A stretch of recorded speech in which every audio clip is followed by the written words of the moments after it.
Aló, aló, muy buenos días. Se escucha bien, ¿no?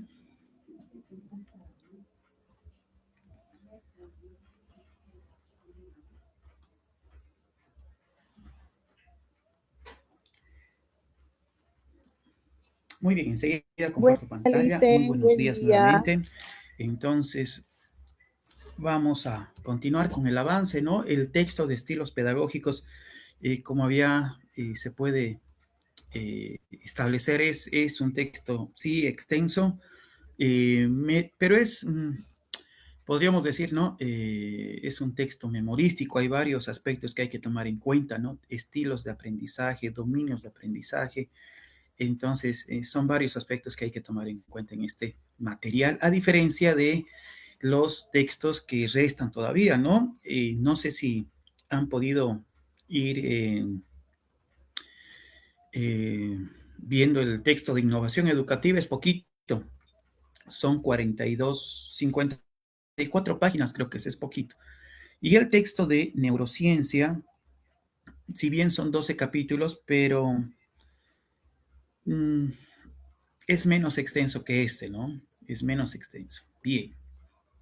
Muy bien, continuamos a ver dónde hemos quedado. Cuaderno, lapicero. El día de ayer, ¿no es cierto? Habíamos avanzado ya el capítulo 1 y había una pequeña evaluación, ¿no? Habíamos resuelto cierta cantidad de preguntas y está bien, hemos respondido bien, hemos respondido bien. Ahora vamos a continuar, vamos a seguir trabajando, a ver dónde nos hemos quedado. Un momento, por favor. Bien.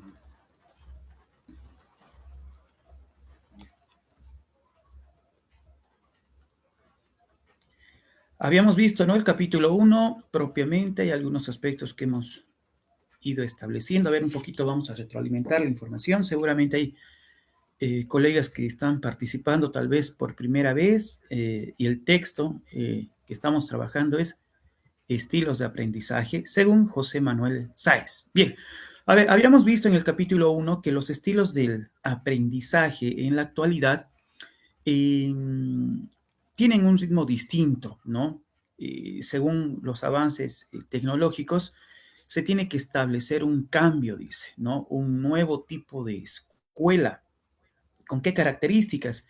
Habíamos visto, ¿no? ¿Cuáles son los objetivos de estos estilos de aprendizaje en la nueva escuela? ¿Cuál tendrían que ser? Esto ya está establecido. Ayer habíamos trabajado una evaluación en la cual había una pregunta, ¿no? Que tenía que ver con cuáles son estos objetivos.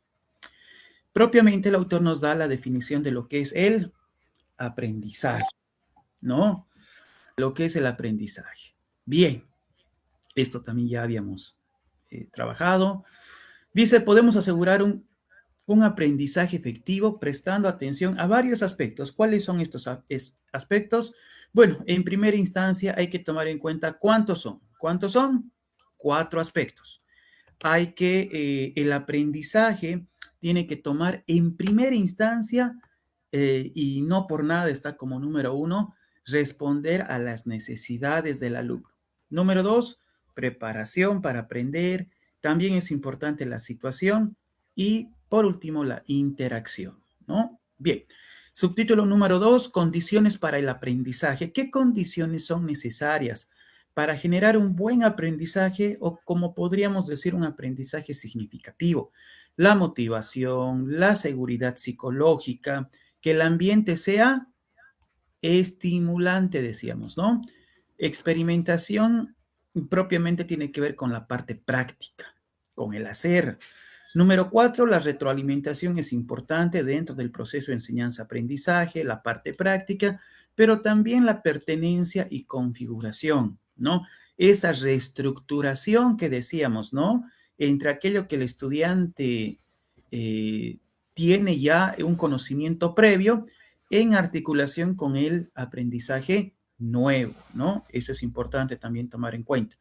Número 7, la integración de todos estos elementos. Tercer subtítulo, teorías del aprendizaje y sus implicaciones. ¿Cuántos son? Son 3, ¿no? El conductismo, el cognitivismo, el constructivismo, que también ya tenemos claramente definido cómo se definen estas teorías dentro del ámbito educativo. Bien, tipos de aprendizaje. Si nos preguntan en el examen, ¿son cuántos? ¿Cuántos son? 16, ¿no?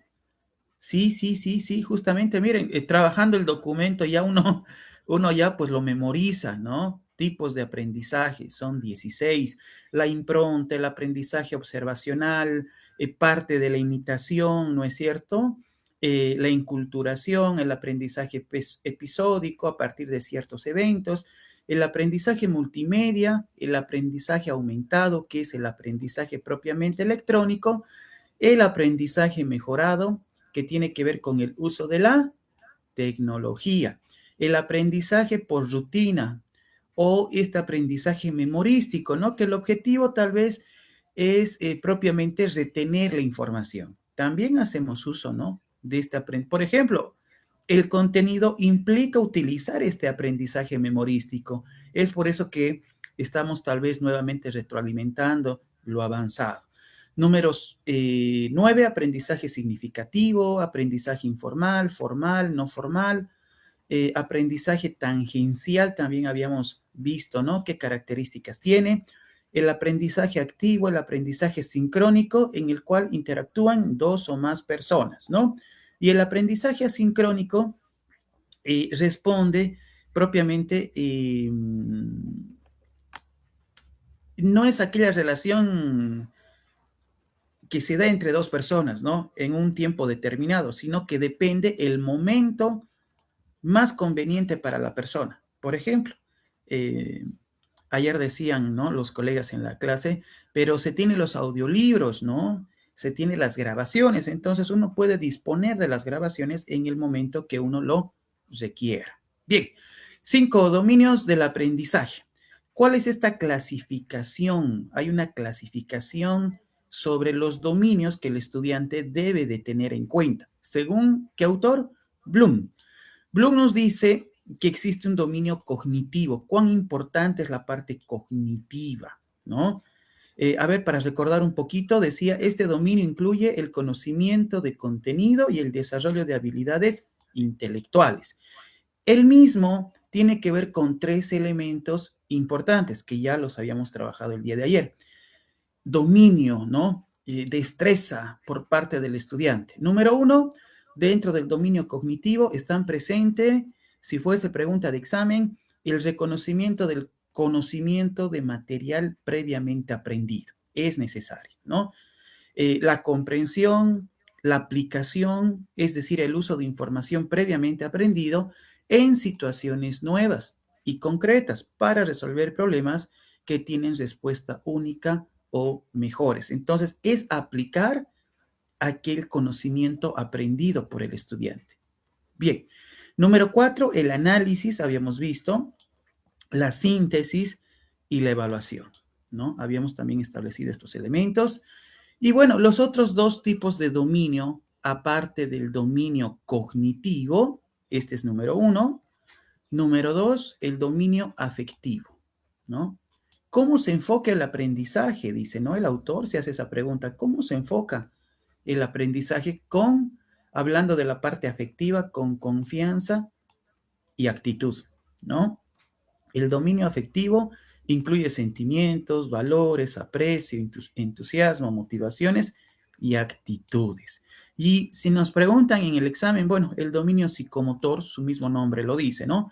Incluye el movimiento físico, la coordinación, el uso de las áreas de habilidades motoras, ¿no? Ayer ya incluso, ¿no? Habíamos puesto ejemplos. Entonces, el autor nos dice que estos dominios no son mutuamente excluyentes, sino que trabajan paralelamente, ¿no? En una actividad se puede hacer uso de estos 3 dominios, ¿no? Y el autor colocaba el ejemplo del, a ver, micrófonos, había un ejemplo en la cual se usaba estos 3 dominios. ¿Cuál era este ejemplo? ¿Qué actividad era? A ver, micrófonos. Buenos días, licenciado. El ajedrez. Muy bien, el ajedrez, dice, ¿no? En el ajedrez, entonces, se hace uso, el estudiante, la persona hace uso de estos dominios. Bien, estamos recordando, ¿no? Estamos recordando lo que habíamos visto el día de ayer para afianzar el conocimiento, ¿no? no tenemos que ver el conocimiento como algo ajeno, ¿no? Decir, pero esto, ¿dónde lo hemos trabajado? O en el examen, ¿no? Decir, no me acuerdo de esta parte, no me acuerdo y no me acuerdo. No puede ser, ¿no? Entonces, es importante tener la información en el momento preciso, el 18 de julio. Entonces, es importante realizar esta parte de retroalimentación, memorización. Claro que sí.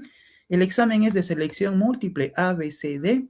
Entonces, seguramente nos van a haber preguntas, ¿no? Que tienen que ver con estos aspectos. Bien, enseguida vamos a pasar a la siguiente diapositiva.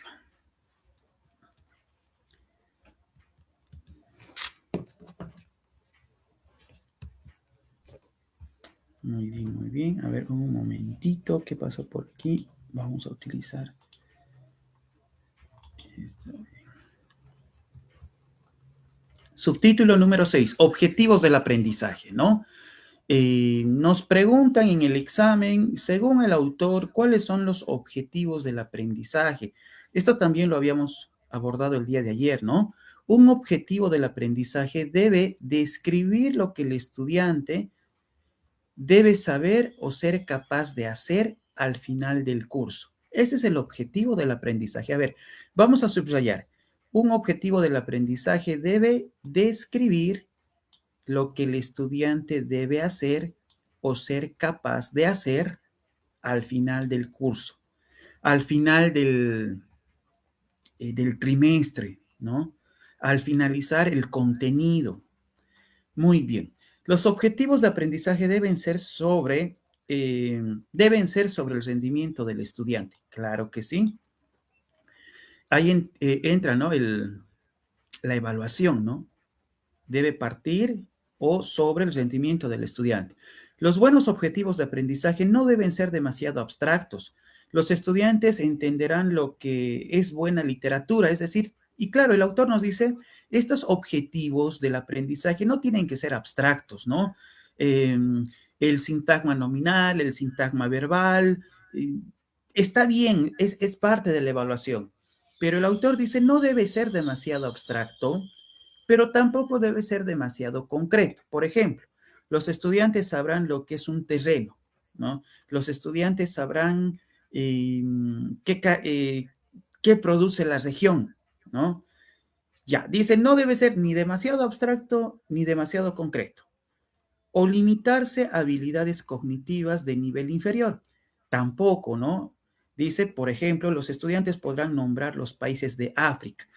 Bueno, aquí estamos hablando de una educación más memorística, repetitiva, ¿no? Entonces el autor dice, el objetivo del aprendizaje debe ser, volvemos al principio, describir lo que el estudiante debe saber o ser capaz de hacer, ¿no? Pero hay que tomar en cuenta estos elementos.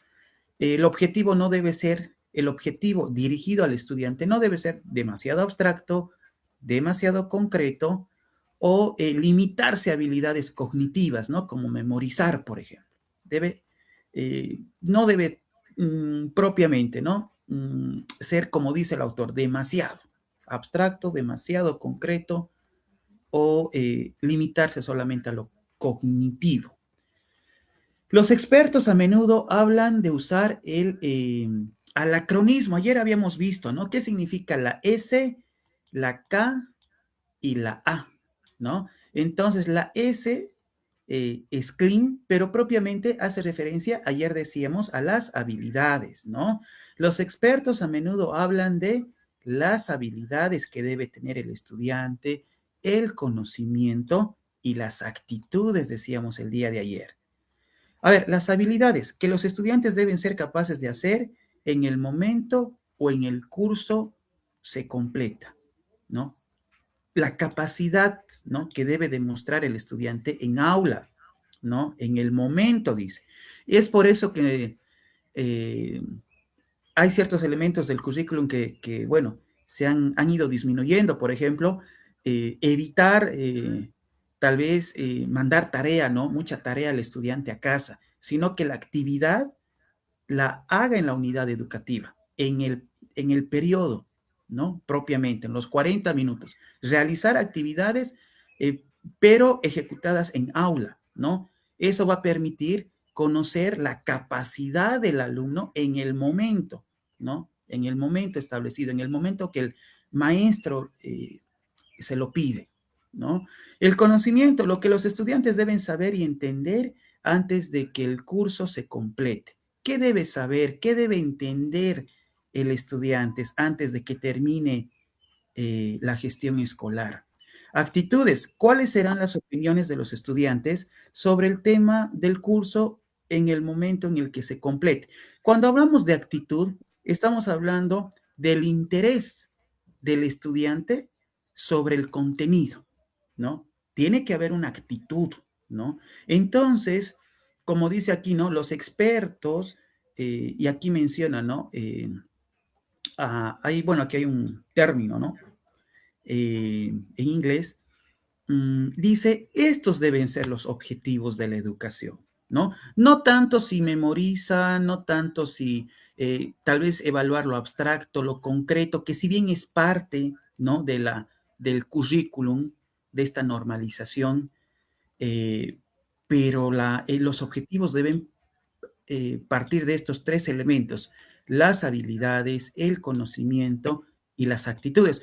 Y vuelvo y recalco nuevamente, el conocimiento no es, por ejemplo, tomando en cuenta lo que dice el autor, no es cuánto ha memorizado el estudiante, sino cuánto ha entendido, ¿no? Cuánto ha entendido. Y a veces suele pasar, ¿no?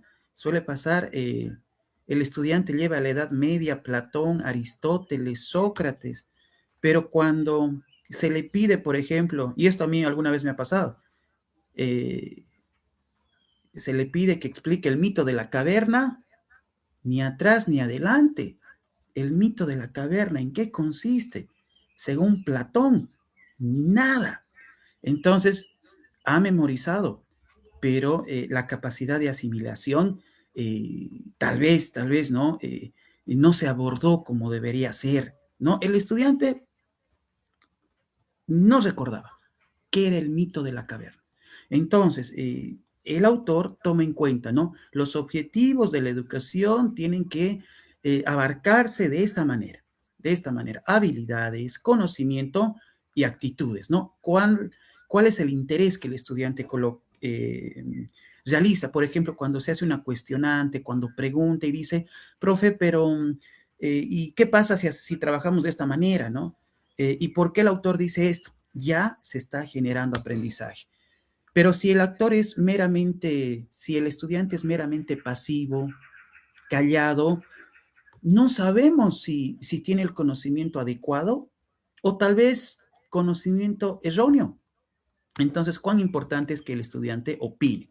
Bien, esto creo que ya lo habíamos visto también, ¿no? Pasamos, número 7, estrategias de aprendizaje, ¿no? Aquí, bueno, hay varios autores que nos hablan sobre estrategias de aprendizaje, y el subtítulo número 7 tiene que ver con esta diapositiva porque después está el 8, que también habíamos trabajado el día de ayer, ¿no? A ver, recordando un poquito, dentro de las estrategias de aprendizaje, dice, ¿no? ¿Qué es una estrategia? Según el autor, Nisbet, ¿qué es una estrategia de aprendizaje? Son las secuencias integradas de procedimientos o actividades que se eligen con el propósito de facilitar la adquisición, el almacenamiento y la utilización de la información. Entonces, una estrategia es según el autor, una secuencia integrada de procedimientos o actividades que se eligen con el propósito de almacenar la información. Lo que estamos haciendo, ¿no? El curso de ascenso, por ejemplo, ya estamos una semana, varios estamos ya 2 semanas, estamos todavía en esa etapa en ese procedimiento, ¿no? De adquirir información, pero no solamente es adquirir información, ¿no? Sino es cómo se realiza, ¿no? Cómo se realiza, qué procedimiento utilizamos, grabaciones, videos, diapositivas, eh, distintas herramientas, ¿no? Y eso se trabaja de manera secuenciada, ¿no? Estamos trabajando de manera secuenciada, con el objetivo de almacenar la información, pero utilizar esta información cuando nos pregunten en el examen, pregunta 65, ¿no? ¿Qué es el aprendizaje? A, B, C, D. Tengamos la respuesta correcta. Entonces, la estrategia tiene que ver con una secuencia de procedimientos. Eso tal vez en el cuaderno pueden ir anotándolo. Las estrategias de aprendizaje es la secuencia de procedimientos, ¿no? Bien, ¿con qué fin? Con adquirir información, almacenar, pero sobre todo utilizar la información en el momento que uno lo requiera. Díaz Barriga Hernández decía, ¿no? Dentro de las estrategias de aprendizaje, menciona, son procedimientos flexibles. Su uso implica que el aprendiz tome decisiones. Su empleo debe realizarse de forma flexible. Su aplicación es intencionada, consciente y controlada. Claro, tiene que ser controlada, tiene que haber un supervisor. ¿Quién es el supervisor? El maestro, ¿no? Entonces, se hace un acompañamiento, una supervisión, ¿no? A través de la labor docente. Bien, esto según estos dos autores. Ayer habíamos visto también los estilos de aprendizaje, ¿no? Según Kefe, esto también lo hemos trabajado el día de ayer, a ver, estamos recordando. El estilo de aprendizaje es un conjunto, dice, conjunto de elementos exteriores que influyen en el contexto de la situación de aprendizaje. ¿Cuáles serán entonces este conjunto de elementos? ¿No?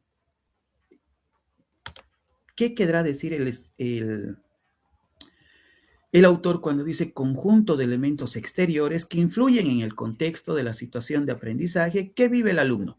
Son los rasgos cognitivos, afectivos, fisiológicos, que sirven como indicadores relativamente estables de cómo los alumnos perciben interacciones y responden a sus ambientes de aprendizaje. Entonces, cuando hablamos de conjunto de elementos, estamos hablando, ¿no? De aspectos cognitivos, de aspectos afectivos, pero también de aspectos fisiológicos. Muy bien.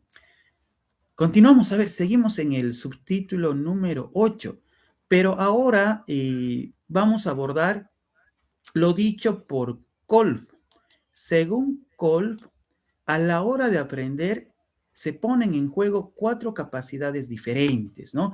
Y ayer decíamos, ¿no? Es bueno aquí anotar en el cuaderno, si bien tenemos la diapositiva, la abreviatura, ¿no? Capacidad de experiencia concreta, EC, ¿no? Experiencia concreta. Capacidad de observación reflexiva, OR. Capacidad de conceptualización abstracta, CA. Capacidad de experimentación activa, la E, ¿no? Experimentación, la A, activa. Bien, a ver, según Colban, a ver, estableceremos, ¿no? ¿Cuáles son estas 4 capacidades diferentes? Vamos a ver si son las mismas que mencionaron otros autores, tal vez con otros términos. Capacidad de experiencia concreta. Ser capaz de involucrarse por completo, palabra clave, ¿no? Involucrarse por completo, abiertamente y sin prejuicios en experiencias nuevas. Ya, esto es importante, ¿no? Esto es importante. Dentro de nuestras actividades, los estudiantes tienen que involucrarse, ¿no? Tienen que involucrarse. Capacidad de observación reflexiva, ser capaz de reflexionar acerca de estas experiencias, ¿no? Mencionadas anteriormente, y de observarlas desde múltiples perspectivas. Capacidad de conceptualización abstracta, ser capaz de crear nuevos conceptos y de integrar sus observaciones en teorías lógicamente sólidas, ¿no? Y por último, capacidad experimentación activa, ser capaz de emplear estas teorías. Aquí estamos hablando del uso, ¿no? Capacidad de emplear, capacidad de hacer uso, de utilizar estas teorías para tomar decisiones y solucionar problemas, ¿no? Muy bien, entonces, creo que es importante, ¿no? Lo que dice Kolb, el estudiante debe involucrarse en experiencias, en adquirir conocimiento nuevo, tiene que tener esa capacidad reflexiva, ¿no? Bueno, esto lo podemos asociar con los 4 momentos metodológicos, ¿no? A ver, yo voy a mencionar 2 momentos metodológicos dentro del currículo. Los 4 momentos metodológicos son la práctica, la teoría, y hay 2 más. ¿Cuáles son? A ver, ¿cuáles son los 4 momentos metodológicos dentro de la La 070? valoración y la producción. La valoración Y producción, ¿no? y Esos son los 4 producción. momentos metodológicos. Entonces, cuando hablamos de reflexionar, estamos hablando de la valoración, ¿no? Práctica, teoría, valoración, reflexión, ¿no? Podemos también asociar de esa manera, ¿no? Lo aprendido. Muy bien, entonces, claro, tiene que ver con eso, ¿no? La valoración, la reflexión que hace el estudiante sobre un determinado tema, ¿no? Y cómo valora lo aprendido, ¿no? Cómo valora lo aprendido. Bien, crear nuevos conceptos. A partir de la experiencia, a partir de esta observación, el estudiante tiene que crear nuevos conceptos, ¿no? Nuevas interrogantes. Y hacer uso, pues, ¿no? Hacer uso del conocimiento, ¿no? Podríamos resumir de esa manera lo que dice Kolff. Bien, interesante, muy interesante esta parte. El modelo de Kolff dice, diferencia entre 4 estilos de aprendizaje. Y esto también lo habíamos visto ayer. Dice que existen estilos de aprendizaje convergentes, asimiladores, divergentes y acomodadores. Ayer ya habíamos hablado de aquello, ¿no? A ver, para recordar un poquito, los convergentes. Las personas poseen un pensamiento abstracto, dice, y procesan la información de forma activa. Asimismo, necesitan encontrar la utilización práctica de las ideas y teorías que aprenden. Combinan el concepto abstracto con la experimentación activa. Es característico de los individuos de ingeniería, ¿no? Por ejemplo, aquellos estudiantes que en el nivel primario son buenos para mate, para física. Yo, por ejemplo, he visto estudiantes de 8 años. Yo me acuerdo, ¿no? Nosotros, ¿cómo aprendíamos en la escuela? La suma, ¿no? Por decir, ¿no? 10 más 2, 11 ya. 1, llevo 1, decíamos, ¿no? Llevo 1. Pero este estudiante no decía ni siquiera llevo 1, ni siquiera anotaba arriba, ¿no? Del número 1, estoy llevando 1, estoy llevando 2, directamente en su cabeza. Es decir, trabajaba la parte abstracta y decía, la respuesta es tanto, decía. 8 años, sí, 8 años, sí, 8 años tenía. Entonces, hace uso pues ¿no? De este estilo de aprendizaje convergente, ¿no? Y lo acomoda, logra asimilar el Licenciada, ejercicio buenos días. y lo Licenciada, buenos resuelve. días. ¿A qué se Sí, debe sí. eso? ¿A qué se debe eso, licenciada? Por favor, ¿será posible que me Ya, muy bien, muy bien, muy bien. A ver, tomaremos en cuenta, voy a leer de nuevo para poner un ejemplo y seguramente hay varios ejemplos, ¿no? Cuando nosotros, por ejemplo, abarcamos este contenido, directamente decimos, ¿no? Sí, es cierto, ¿no? Yo aplico esto, tengo estudiantes con estas características, entonces uno va asociando, ¿no? A distintas experiencias propias del aula. A ver, nuevamente dice. Las personas poseen un pensamiento abstracto, dice, ¿no? Y procesan la información de forma activa. Todo estudiante hace uso del pensamiento abstracto, ¿no? Y lo utiliza de manera activa. Enseguida vamos a poner un ejemplo de pensamiento abstracto. Asimismo, necesitan encontrar la utilización práctica, ¿no? Necesitan encontrar la utilización práctica a las ideas y teorías que aprenden. Es decir, el estudiante, y esto de manera genérica, todos los estudiantes, aquello que van aprendiendo, aquello que van teorizando, tienen que ponerlo, tienen que llevarlo a la práctica, ¿no? Por eso hace un momento hablaba de los 4 momentos metodológicos. Si estamos llevando el tema de la planta en primaria, en ciencias naturales, primaria, ¿no? Ya, el tema de la planta. Ese es un conocimiento que tiene el estudiante, un conocimiento abstracto. Se imagina la planta, ¿no? Ya, la planta y los elementos que compone. Pensamiento abstracto, ¿no? Ahí está la teoría, ¿no? La teoría, se le dice partes de la planta, ¿no? El peciolo, el pistilo, el tallo, ya. Está asimilando un conocimiento. Entonces, ese conocimiento tiene que llevarlo a la práctica. Un ejemplo, ¿cuál sería? Sembrar un plantín, ¿no? En la unidad educativa. ¿no? O en casa.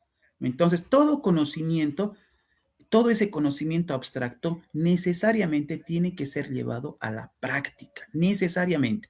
Lo que llamamos comúnmente nosotros también como producto, ¿no? Tiene que haber un producto de lo aprendido, algo tangible, ¿no? ¿Qué más dice? Se relaciona con aquello. La utilización de la práctica, dice, a las ideas y teorías que aprende. Combinan el concepto abstracto con la experimentación activa, ¿no? Combinan lo abstracto con la experimentación activa. Otro ejemplo, pero ya con ciertos estudiantes, no con todos. Hay estudiantes, como decía, son buenos para mate, para física, bueno, en primaria matemáticas, en secundaria mate, física, química. ¿Qué quiere decir lo abstracto? Y cuando hablamos de mate, de física, de química, estamos hablando de fórmulas, aplicación de fórmulas, conocer códigos. Esa es la parte abstracta. Y hay muchos estudiantes que son buenos para esa, ¿no? En ese sentido, asimilan rápidamente y lo llevan a la práctica, ¿no? Son buenos en mate, en física, entonces siempre están, ¿no? Curiosan, están innovando, están aprendiendo, entonces no tienen ningún problema, ¿no? Con trabajar la parte abstracta, ¿no? Trabajar. Matemáticas, física, son materias abstractas porque se hace uso de códigos, ¿no? De signos, ¿no? Entonces, estos estudiantes cuando salgan bachiller, seguramente van a optar por una carrera que tenga que ver con números, ingeniería, economía, ¿no? Entonces, no nos olvidemos que cada estudiante tiene distintos ritmos de aprendizaje, pero que también tiene distintas capacidades. Hay estudiantes que les gustan más los números. Hay otro tipo de estudiantes que les gusta tal vez más la parte de la actividad física. Otros alumnos que les gusta más el análisis, la síntesis, leer textos. Entonces, parte por aquello, ¿no? Entonces, cuando hablamos de estilos de aprendizaje y hablamos propiamente de la palabra convergentes, son aquellos estudiantes que tienen buen desempeño con el es decir, trabajan muy bien el pensamiento abstracto, lo cual les permite en un corto tiempo o saliendo del colegio y a bachilleres optar por una ingeniería, por ejemplo, ¿no? Y es así, ¿no? Estudiantes que son buenos en mate, en física, a veces, ¿no? Por la universidad, alguna vez me ha pasado, ¿no? Encontrar estudiantes y me dicen, profe, ¿cómo está? ¿Qué carrera estás estudiando? Ah, yo estoy estudiando aquí, pues estoy en tecnología, estoy en sistemas, ¿no? Eh, entonces, es porque ha tenido, pues, ¿no? Buen desempeño, ¿no? Es importante, ¿no? Que el estudiante refuerce esa capacidad, ese talento. No va a tener ningún problema por optar una carrera, ¿no? Y va a elegir bien y va a terminar la carrera, ¿no? Entonces, esto es importante, es decir, el estudiante tiene la capacidad, trabaja la parte abstracta, lo aplica en distintas actividades, pero evidentemente, ¿no? El maestro tiene que hacer seguimiento de aquello, ¿no? Muchas veces pasa que el estudiante, yo he tenido N de casos cuando aplico pruebas de orientación vocacional, sale el resultado, pero el estudiante está perdidísimo, no sabe qué estudiar, no sabe qué talento tiene, o tal vez conoce el talento, es decir, maneja muy bien la parte abstracta, pero en definitiva no sabe qué estudiar, qué carrera. Y se le dice, ¿no? Tú manejas muy bien el razonamiento abstracto. Se te aconseja estudiar esta carrera, esta segunda carrera y esta tercera carrera, ¿no? En orientación vocacional. Pero el estudiante, ni aún así, ¿no? Suele pasar, ¿no? Suele pasar en algunos estudiantes. En la mayoría no. En la mayoría dicen, me gusta esto, tengo capacidad para esto. En el colegio tenía buen desempeño para el razonamiento abstracto, para matemáticas, para física, eh, arquitectura. Entonces dicen, ah, voy a estudiar tal carrera, ¿no? Pero algunos no. Entonces implica pues reforzar esta capacidad en el estudiante. Hay que reforzar, porque después el estudiante no, es decir, no puede elegir la carrera, ¿no? No puede. Por más que tenga a veces la capacidad, no sabe cómo direccionar, ¿no? ¿A dónde? ¿Para dónde? Tengo esta capacidad, pero si elijo esta carrera y me va mal o no me gusta, entonces eh, bueno, en primera instancia el estudiante tiene que saber qué capacidad tiene y tiene que, pues, explotar esa capacidad, ¿no? Reforzar, estimular esa capacidad. Bien, eso, Licen, hace referencia a los convergentes, ¿no? Son aquellos estudiantes que tienen buen razonamiento abstracto y que les permite, por ejemplo, como dice el autor, estudiar una carrera que tenga que ver con ingeniería. A diferencia de los asimiladores, ¿no? Los asimiladores, y esto tiene que ver con nosotros, por ejemplo, dice, son aquellos estudiantes que si bien combinan el pensamiento abstracto, pero lo trabajan conjuntamente con la parte reflexiva. Entonces, por ejemplo, ¿qué carreras están presentes? ¿Qué oficios? Profesores, escritores, abogados, bibliotecarios, matemáticos, biólogos, ¿no? Esa combinación entre lo abstracto y lo reflexivo, ¿no? Pensamiento abstracto y el procesamiento reflexivo de la información. ¿Qué más dice aquí? A ver, para un poquito indagar un poco más. Además, prefieren aprender de forma secuencial, dice. Destacan por su capacidad para entender una gran cantidad de información, organizarla de forma concisa y lógica. Entonces, tiene que ver, aquel estudiante que tiene esta capacidad y que ya siendo bachiller te dice, quiero estudiar para derecho o quiero estudiar para ser profesor de tal materia, tomando en cuenta esta habilidad del estudiante, esa capacidad, como dice, de asimilar la información, de ordenar la información, le va a ir bien.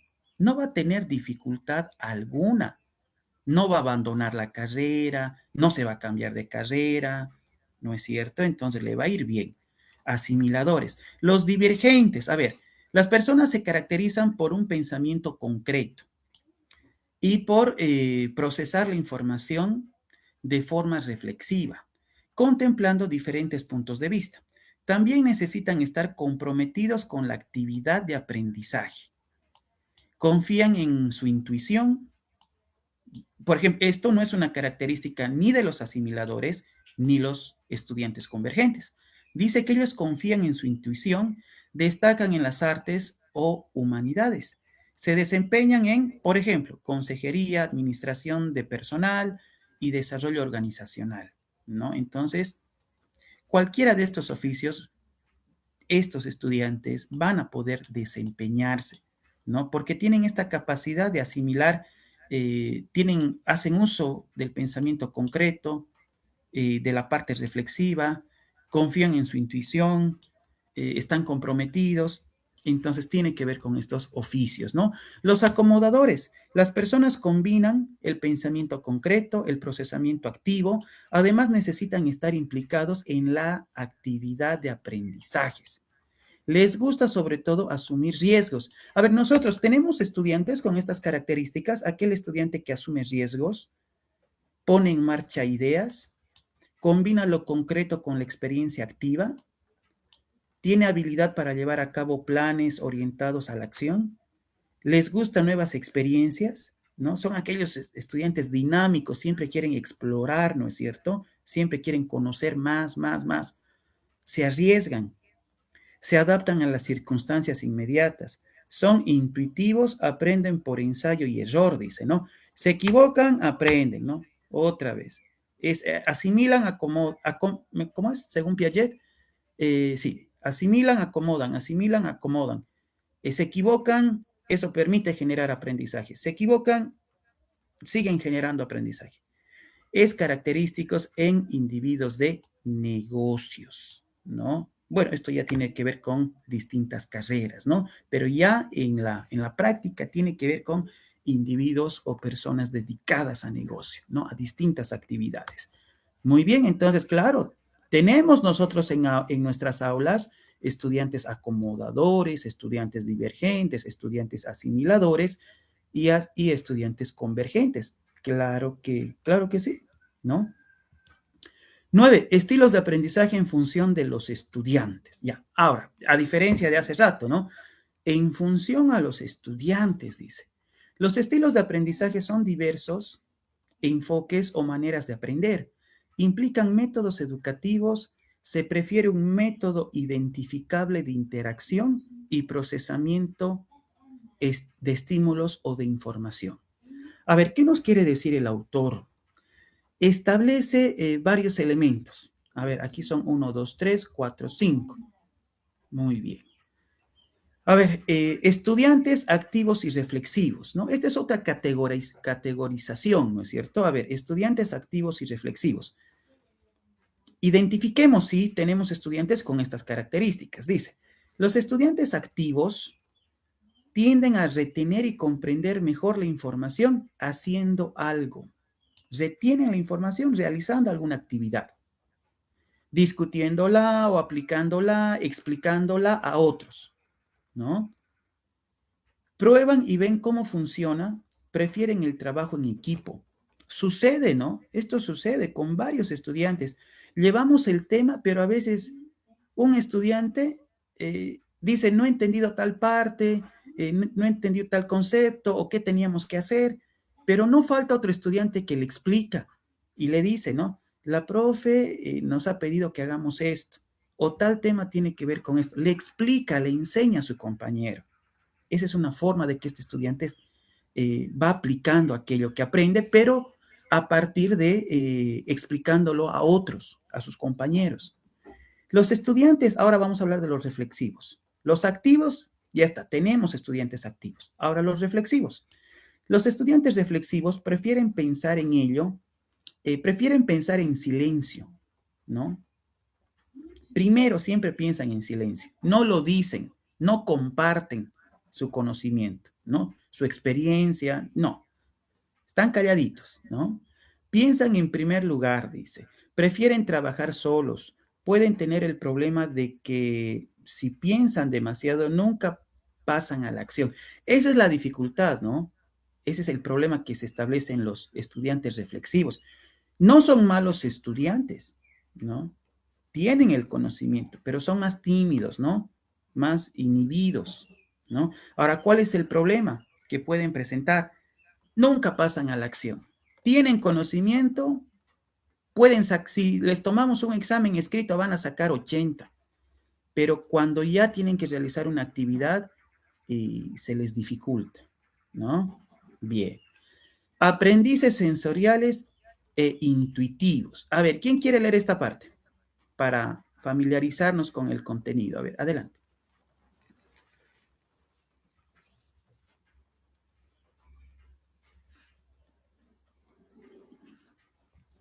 A ver, ¿quién está con micrófono? Aprendices sensoriales o intuitivos.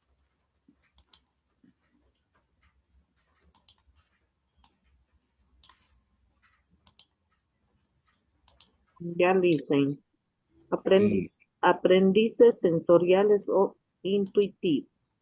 Los estudiantes sensoriales tienen a aprender hechos.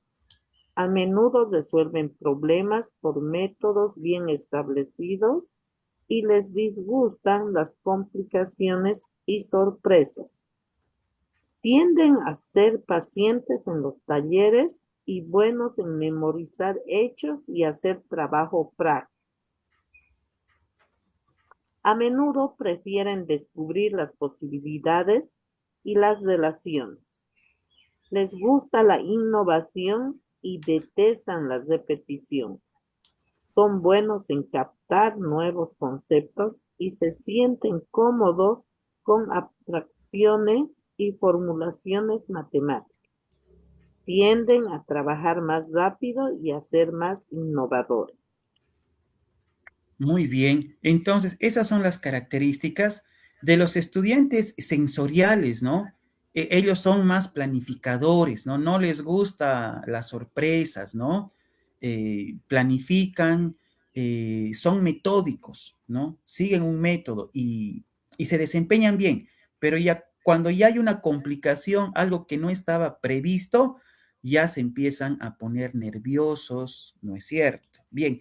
Y los estudiantes, como bien indicaba Lisen, los estudiantes intuitivos, prefieren descubrir las posibilidades y las relaciones, dice, ¿no? Les gusta la innovación, pero no les gusta la repetición. Es decir, es lo contrario, ¿no? Lo contrario. Lo sensorial, el estudiante sensorial es contrario al intuitivo y el intuitivo es contrario al estudiante sensorial. Bien, los aprendizajes visuales o verbales, ¿no? A ver, los aprendices visuales, estudiantes visuales. Los estudiantes propiamente visuales recuerdan mejor lo que ven, cuadros, diagramas, películas y demostraciones. Aprenden muy bien mediante recursos visuales. Los verbales, bueno, estudiantes verbales, prefieren las palabras, la explicación escrita y la hablada, ¿no? Entonces, los estudiantes ya en el nivel primario, por eso, ¿no? El nombre, y está como anillo al dedo, educación primaria comunitaria vocacional, dependiendo a la etapa en cuál se encuentren los estudiantes, van descubriendo, ¿no? Es decir, primero absorben conocimiento, pero después dan a conocer su talento, su capacidad, y los estudiantes son distintos. Hay estudiantes visuales, verbales, activos, reflexivos, intuitivos. Entonces, ahí está la capacidad del docente, ¿no? En poder ejecutar actividades que sean direccionadas a estos estudiantes con estas características, ¿no? Entonces, cuando realizamos alguna actividad, cuando presentamos algún material, por ejemplo, en primaria, está dirigido a estos estudiantes, ¿no? Entonces, ellos van recepcionando el conocimiento, pero al mismo tiempo ya se los puede, ¿no? Eh, conocer, ¿no? Cómo eh, utilizan la información, cómo recepcionan información. A algunos se les hace más fácil la parte visual, a otros la parte verbal. Entonces ya se va seleccionando, ¿no? Cada estudiante va aprendiendo según su propio estilo de aprendizaje.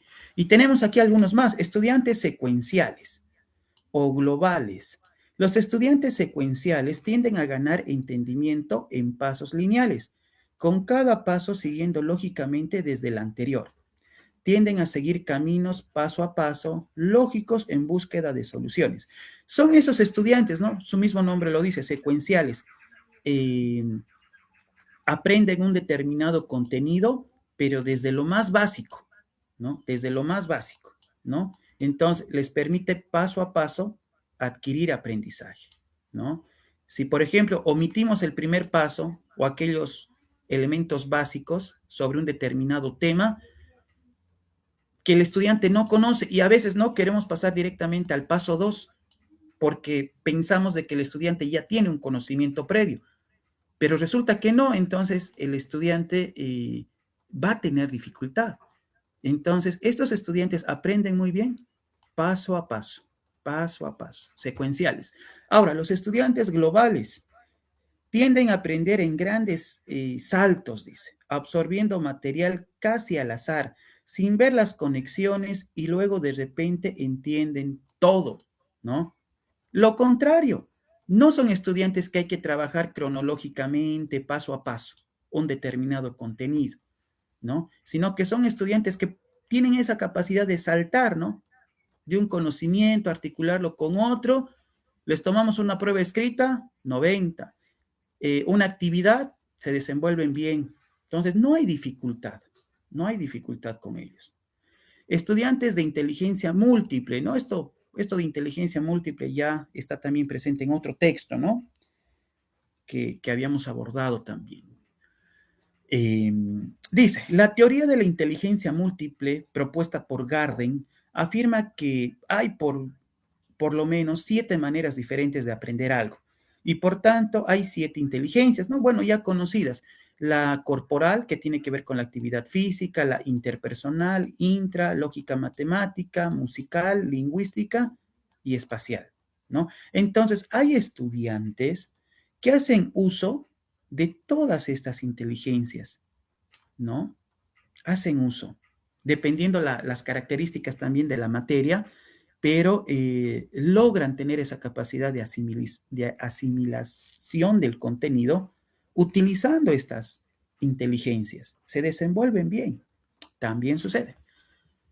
Muy bien, hemos terminado ahí los estilos de aprendizaje en función a los estudiantes, en función a los estudiantes. Entonces, como dice, en función de los estudiantes, el maestro ya identificando estos estilos de aprendizaje, ya pues y sabemos cómo abordar un determinado contenido, una determinada actividad, qué materiales vamos a utilizar, qué recursos, cuánto de tiempo, tomando en cuenta todas esas características, ¿no? Métodos de enseñanza. Ya, vamos a hablar de los métodos, ya no de los estilos. Las estrategias o métodos de enseñanza dependen de una serie de factores, tales como el nivel de desarrollo de los estudiantes, las metas propuestas, ¿no? Dentro de nuestros planes de estudio, objetivos, depende del contenido que se abarca, también depende del entorno, ¿no? Incluyendo el tiempo, el entorno físico y los recursos. Ya. Entonces, los métodos de enseñanza dependen de estos elementos, ¿no? De estos elementos. Y depende del contexto, ¿no? Trabajamos en el área urbana, hay ciertos elementos que hay que tomar en cuenta, ¿no? Tal vez muchos que están a la mano, ¿no? En el área dispersa son otras las características, ¿no? A tomar en cuenta para eh, planificar estas estrategias o métodos. 10.1, método de la conferencia magistral. Ya, esto ya no es dirigido a lo que el estudiante hace o cómo aprende. Esto tiene que ver con el maestro, ¿no? A ver, ¿qué es lección magistral? Son esas clases, ¿no? En donde el maestro tiene que tener buena preparación y aquí el objetivo es dar a conocer contenido. Nada más, nada más. A ver, dice, es un medio rápido de transmitir una gran cantidad de información. Por ejemplo, lo que estoy haciendo yo ahorita, ¿no? Bueno, sin tomar en cuenta las intervenciones. Si yo, por ejemplo, digo, a ver, se va a silenciar los micrófonos, voy a impartir la clase. Y empiezo a hablar, y trabajo capítulo 1, capítulo 2, capítulo 3, capítulo 4. Entonces, estoy dando una clase magistral. No hay la intervención del receptor, ¿no? Es solamente el maestro, ¿no? Quien da a conocer o transmite la información, ¿no? Es un medio rápido de transmitir una gran cantidad de información en el menor tiempo posible. Por lo general, el instructor habla y los estudiantes escuchan, no participan, no hay una interacción, ¿no? Con una mínima participación, dice, ¿no? Activa de los estudiantes, excepto por la posibilidad de formular preguntas y respuestas. La conferencia se describe como un método centrado en el maestro, en el profesor, que involucra la comunicación unidireccional y la transmisión de buena cantidad de conocimiento o materia a un gran número de individuos. Ya, a ver, les hago una pregunta. Esto se entiende, ¿no? Es cuando el maestro, bueno, da a conocer el tema. A ver, hace un momento hablábamos de los 4 momentos metodológicos. ¿En qué momento metodológico se aplica este método?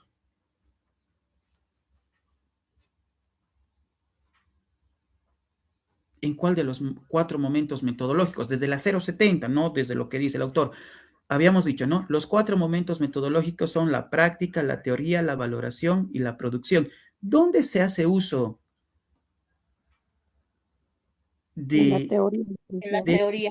Correcto, en la teoría, cuando el maestro explica el contenido del tema, da a conocer el tema, ¿no?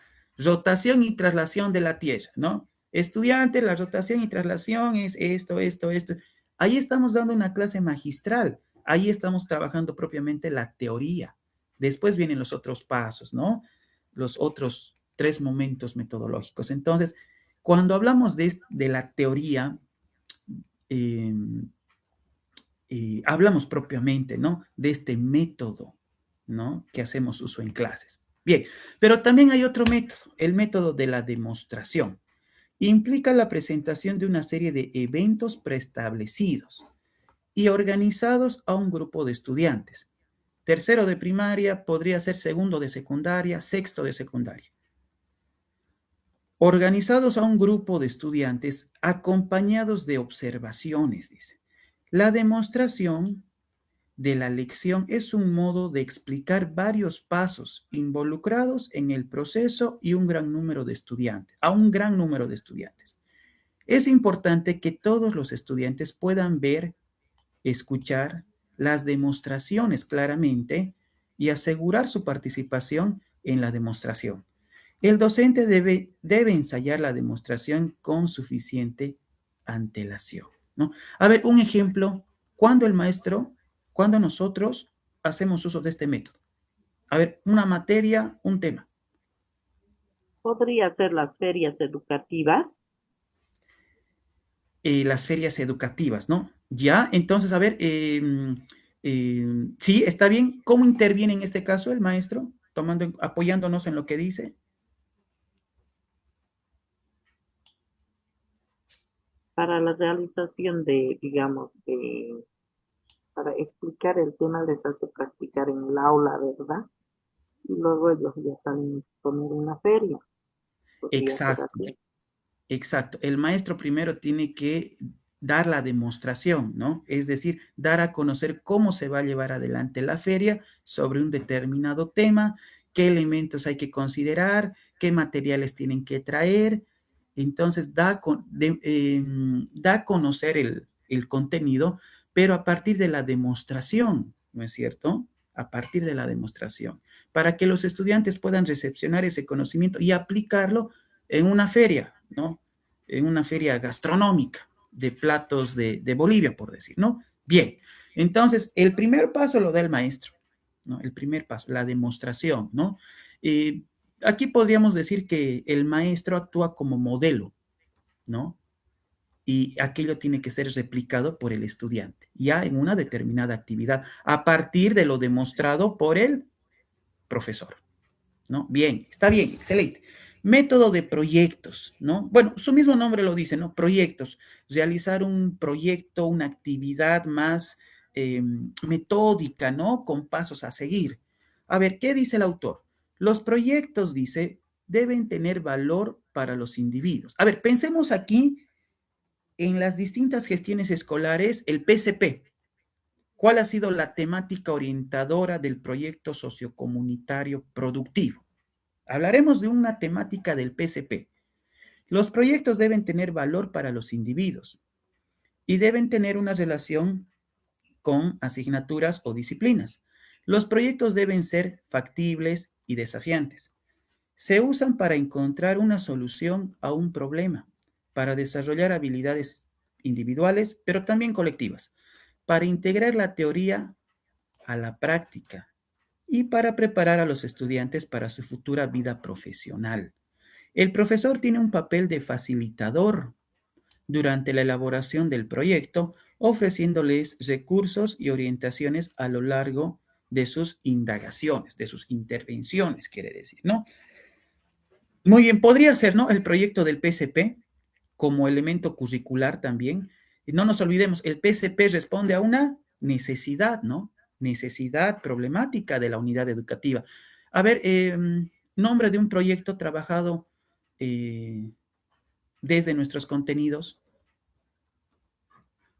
¿Cuál sería? A ver, ¿qué temáticas hemos trabajado? Temáticas orientadoras dentro del PCP. Tema de violencia. Bien, a ver, uno más tal vez. El cuidado del medio ambiente. El cuidado del medio ambiente, ¿no? Yo me acuerdo El antes era dicen, el fortalecimiento de la lectura y de la escritura. correcto, correcto. Y como dice, ¿no? Eso le va a servir al estudiante para su futura vida profesional, ¿no? Todo aquello que tenga, todo aquel conocimiento que tenga posteriormente que ver con el aspecto profesional, académico, entonces es importante, ¿no? Bien, entonces aquí podemos hablar es decir, siempre es bueno como herramienta de estudio no leer, ¿no? Y memorizar y decir en el examen, a ver, dice esto, esto. Siempre hay que, una vez ya conociendo qué nos quiere decir el autor, ponernos un ejemplo y decir, el método de proyectos puede ser, por ejemplo, hablar del PCP, ¿no? De la temática orientadora. Entonces, es más fácil retener la información, ¿no? Es más fácil, mucho mejor. Podemos recordar en el examen y decir, tiene que ver con esto, ¿no? Bien, seguimos. Aprendizaje programado. Se basa en el conductismo, ¿no? Habíamos visto, ¿no? La primera teoría del aprendizaje era el conductismo, estímulo-respuesta, decíamos, ¿no? Aquí dice lo mismo. Se basa en el conductismo que tiene por objeto moldear el comportamiento en patrones predeterminados mediante el fortalecimiento de los enlaces o del esquema estímulo-respuesta. El conductismo es eso, ¿no? El maestro quiere generar una respuesta, quiere generar un comportamiento. El estudiante no hace las tareas, por decir. No entrega las tareas a tiempo. Entonces, el maestro, el objetivo que se plantea es que el estudiante logre realizar la tarea y entregarla, ¿no? Ahora, para generar esa respuesta en el estudiante, tiene que haber un estímulo, ¿no? ¿Cuál puede ser ese estímulo? Algo que le agrade al estudiante, ¿no? Que diga, la recompensa va a ser tal cosa, ¿no? Tal vez realizar un evento deportivo, aquello que le agrada al estudiante, ¿no? A muchos estudiantes. Entonces, y es motivante, eso es un estímulo. Entonces, si el estudiante entrega la tarea y hay una recompensa, hay un estímulo, entonces el estudiante va a trabajar así de manera mecánica, es decir, hay algo que le gusta una actividad, entonces dice, no, pues yo presento la tarea, realizo tal actividad, presento mis cuadernos. Ese es el esquema estímulo-respuesta, ¿no? La anterior vez habíamos puesto un ejemplo también, ¿no? De cuando colocamos los sellos en los cuadernos. Es estimulante para algunos estudiantes, ¿no? O el solo hecho de que, por ejemplo, en su examen escrito tiene un buen puntaje y con el lapicero mismo, ¿no? Felicidades, ¿no? Entonces, y es un estímulo, el ver, que el estudiante vea esas felicitaciones por parte del maestro, y es un estímulo. ¿Eso qué va a permitir? Que el estudiante se esfuerce y que en los siguientes exámenes tenga también buen desempeño, ¿no? Entonces, eso es el conductismo, ¿no? Estímulo, respuesta. El material está organizado en pasos muy pequeños, acumulativos y coherentes, de modo que el alumno no siente la dificultad de asimilación, ¿no? Lo realiza, no tiene dificultad. ¿Por qué? Porque hay un estímulo. A ver, un ejemplo tal vez que tengan sobre este aprendizaje programado. A ver, generar una respuesta, hacer que el estudiante realice tal actividad, pero a partir de un estímulo. A ver, ¿cuál podría ser? El estímulo, una recompensa dirigida al estudiante. A ver, un ejemplo. A ver, ¿hay o no hay? A ver, ¿hay o no hay? Bajo el esquema estímulo, respuesta. Es lo mismo que hacen algunos papás, ¿no? A ver, voy a poner otro ejemplo, ya, pero en el ámbito familiar. Estímulo, respuesta. El papá le dice, a ver, el estudiante ha bajado en sus calificaciones, ¿no? Y el papá quiere generar una respuesta en el estudiante, quiere que mejore sus calificaciones. Ese es el objetivo. Esa es la respuesta que quiere generar el papá en su hijo, que mejore sus calificaciones. Entonces, el papá dice, a ver, ¿cuál es el estímulo? Le dice a su hijo, ¿no? No sé, a ver, te voy a regalar aquella ropa que quieres, aquel, no sé, laptop, celular, algo que le agrade. Te voy a llevar a comer pizza, ¿no? Pero me traes buenas notas. Este trimestre tienes que subir tu puntaje, tienes que mejorar. No puedes mantenerte o bajar tu puntaje. Entonces, Licen, el hijo, ¿qué va a hacer? Es un estímulo, ¿no? El celular, una actividad que realice, entonces va a mejorar. este aprendizaje programado muchas veces ha sido cuestionado, pero eh, trae respuesta, ¿no? Genera también un aprendizaje. Sí, Lisen, dígame. Dice, tal vez, ¿no? Como un ejemplo, mire, justo hablando del conductismo, ¿no? Estímulo-respuesta.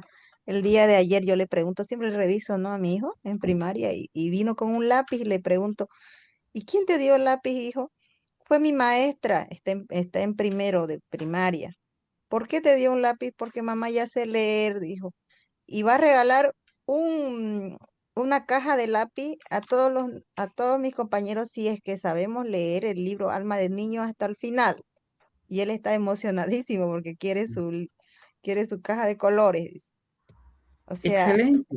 Sí, sí. El maestro está aplicando el conductismo. ¿Hacemos uso nosotros como maestros del conductismo? Claro que sí. Es parte de la actividad, yo podría decir, es parte de la actividad de la educación, ¿no? Al menos en los primeros niveles, ¿no? Prekinder, kinder, primaria, ¿no?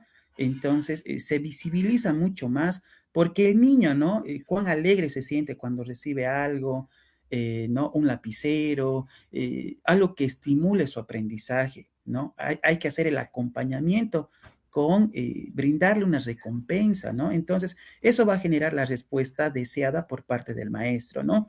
Bueno, y también el estudiante, ¿no? Ante ese estímulo, trabaja de mejor manera, tiene más predisposición, eh, claro que sí, ¿no? Aplicamos en el día a día, ¿no? Este aprendizaje programado, ¿no? Según el conductismo, estímulo, respuesta. Bien, está volando la hora, a ver, vamos a acelerar un poquito, pero lo importante es que se vaya entendiendo, ¿no? Como les digo, no es solamente memorizar, ¿no? Porque la mente es frágil, sino a partir, por ejemplo, del ejemplo que colocó la Lisen, ya claramente podemos identificar, ¿no? Cuando nos dicen aprendizaje programado, a partir de un ejemplo, saber qué inciso responder. ¿Qué inciso responder? Bien, excelente. 10, siguiente subtítulo. eh, a ver, aprendizaje cooperativo. Y el zigzag dice, a ver, ¿qué será esta palabra? A ver, primero empezaremos por el aprendizaje cooperativo. Dice, es un enfoque interactivo, ¿no? Bueno, ya su mismo nombre, ¿no? Y cooperativo, ¿no? Trabajar en grupo. El enfoque interactivo de organización del trabajo en el aula, según el cual los alumnos aprenden unos de otros, así como de su profesor y del entorno. Claro que sí, eso en toda actividad, ¿no?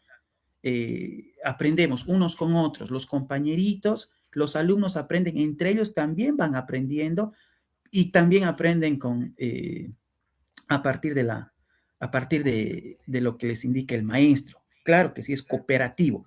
Estudiante-maestro, pero también estudiante-estudiante. Eso quiere decir el autor. Ahora, este aprendizaje cooperativo, dice, se cimienta en la teoría constructivista, desde la que se otorga un papel fundamental a los alumnos como actores principales del aprendizaje. Bien, miren, aquí se me está viniendo una pregunta que podría formular o que podría estar en el examen. Podría ser, ¿no?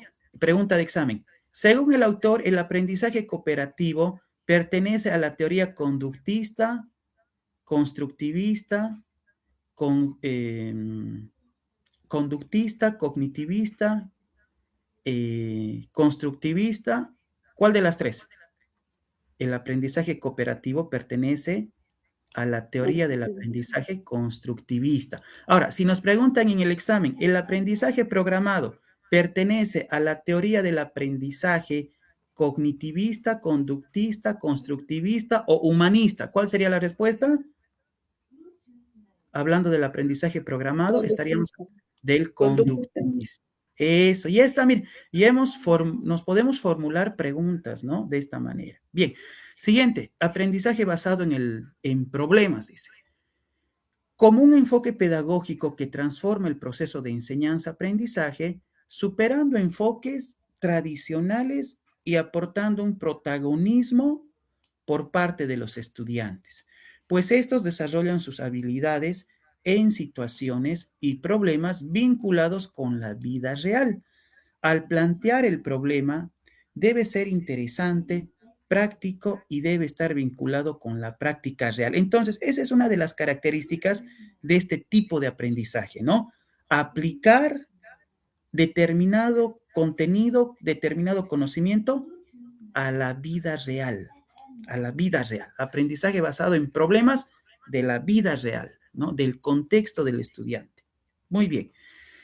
Y el último, 10.7, método de caso. A ver, ¿qué es el método de caso? Se refiere a un análisis completo de un hecho o problema real. Ya, se refiere a un análisis completo de un hecho, de un acontecimiento, de un problema real. No es imaginario, es real. Con la finalidad de conocerlo, interpretarlo, resolverlo, generar hipótesis, contrastar datos, reflexionar en el proceso. Se buscan y contrastan soluciones y una comprensión del caso y sus posibilidades y sus posibles puntos de vista, propiciando un aprendizaje activo y significativo. Por ejemplo, el método de caso es cuando el estudiante hace una monografía, ¿no? Sobre un tema determinado. Conoce el tema, interpreta el tema, ¿no? Resuelve el tema, si bien no es algo, si bien no es sobre una actividad real, ¿no? Se plantea una hipótesis sobre un tema. Entonces, es, por ejemplo, las monografías, ¿no? Las monografías que realizan los estudiantes. Entonces, se trabaja todo esto, método de caso. Bien, vamos a quedar aquí en aspectos pedagógicos.